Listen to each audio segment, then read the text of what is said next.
So we are going to demonstrate how to fly a wide-end drone. So here we have in the flying area, we have this drone kept, and one mark we have put to make sure that where the drone starts flying. We have kept this drone here and made sure that the power is on. The battery, this is the battery, and battery has been switched on, and we have to make sure that the SIM card, this is the SIM card where my finger is, the white color thing is the SIM card. So that has been inserted properly or not, we have to make sure. And so the next is the antenna part. So we have this G0B installed in our facility, and we have to switch on this G0B. So this is the switch for the radio, and we have switched it on. So in our facility, that is the radio, and here we have the drone. Now we will open the core and see if this particular G0B is registered to the core. So for that we have to open the core, and you can see the radio has been switched on. So the 92 radio, which we saw just now, has been switched on, and let's see if the UE is available or not.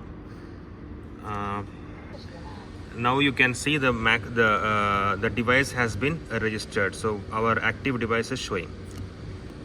So here the device has been registered, UE has been registered.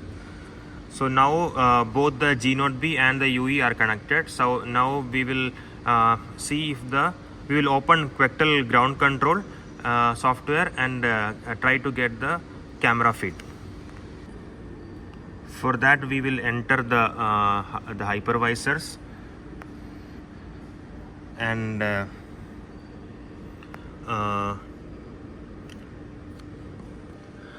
for that first open the Quectel ground control software. These are the commands to open QGC. Now QGC has been opened. After that, open another terminal and enter into the Raspberry Pi, which is sitting on the drone, using this SSH command, SSH artpark. The username is artpark. So SSH artpark @10.101.0.73. So that is the IP address of this particular drone.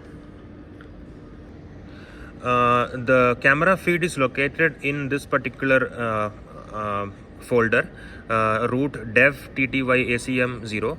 So we have to change the mode to chmode 666 so that we can access that file.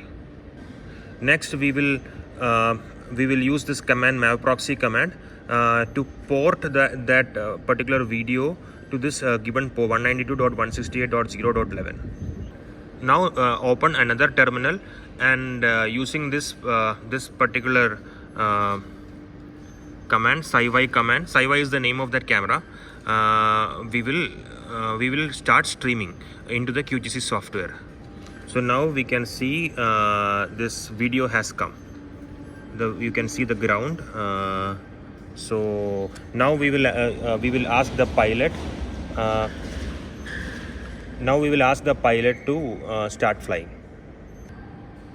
We have made it into the big screen. You can see the camera feed here. The path for the drone to fly has already been saved in the software. So we need to just slide this. So we have instructed the drone to just go up and hover a little bit and come down. So one thing we should make, a couple of things we should make sure that at least 15 satellites should be visible here. Even if 10 satellites are there, it is good.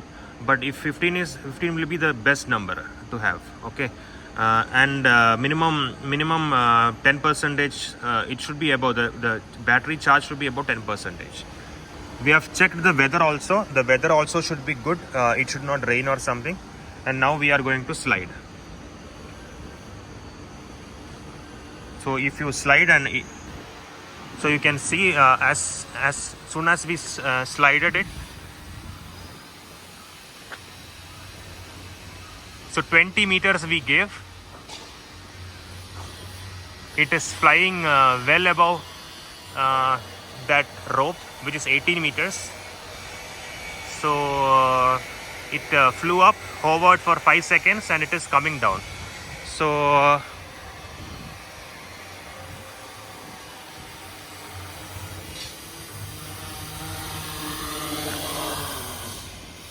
so you can see that it started its flights from this cross mark, and it ended up here, but we didn't give instructions to move this distance. So why it is coming like that? The reason is that the GPS is not 100% perfect. Some slight variations can be there in the GPS signals, because of which the slight that pinpoint accuracy is not there. Little bit it is moving here and there. So yeah, it has come back to the initial position. Thank you.